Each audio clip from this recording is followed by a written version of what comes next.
What about separation of church and state?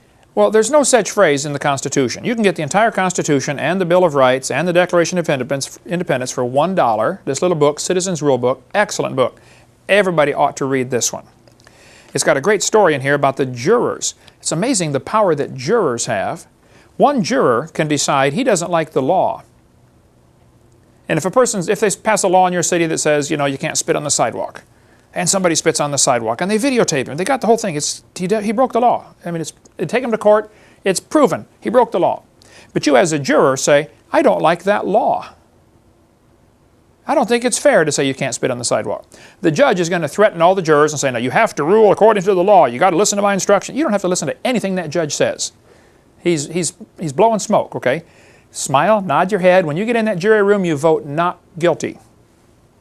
And the rest of the jurors are going to think you're nuts. What do you mean not guilty? You saw the tape. You saw it. Yes, I know. But the law's no good. Jury nullification. Powerful, powerful story here. Anyway, the Constitution does not mention separation of church and state. You should get the Federalist Papers. Those are all the papers that the Founding Fathers wrote as they were developing this Constitution. And you can see their thinking process. The same day they voted for the First Amendment, you know, which people often say separation of church and state, which is not what it says. It says the government shall not make a religion or prohibit the free exercise thereof. But that same day, Congress voted to send $25,000 to help a Catholic missionary start a mission to help the Indians in St. Louis. They were not trying to separate church from state. They wanted to keep the state out of the church, but not keep the church out of the government. No phrase in the Constitution about separation of church and state, and it's perfectly fine for Christian teachers to do all kinds of Christian things in their school. My brother taught 34 years, public school, had a picture of Jesus right by his desk all 34 years.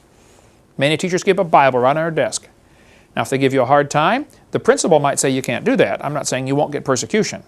But as far as legally, you can. There's lc.org, libertycouncil.org, Matt Staver's organization.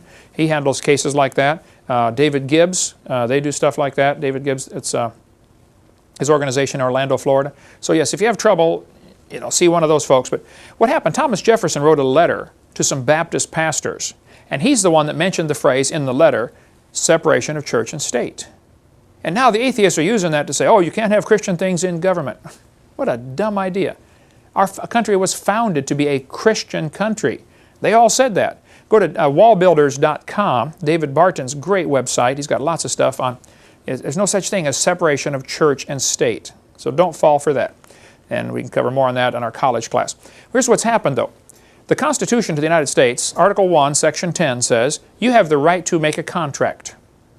Let's suppose Adam says, Brother Hovind, I'm going to pay you $10 an hour the rest of my life. Okay, and he signs a contract. And then he does not fulfill the contract. Well, then I can sue him.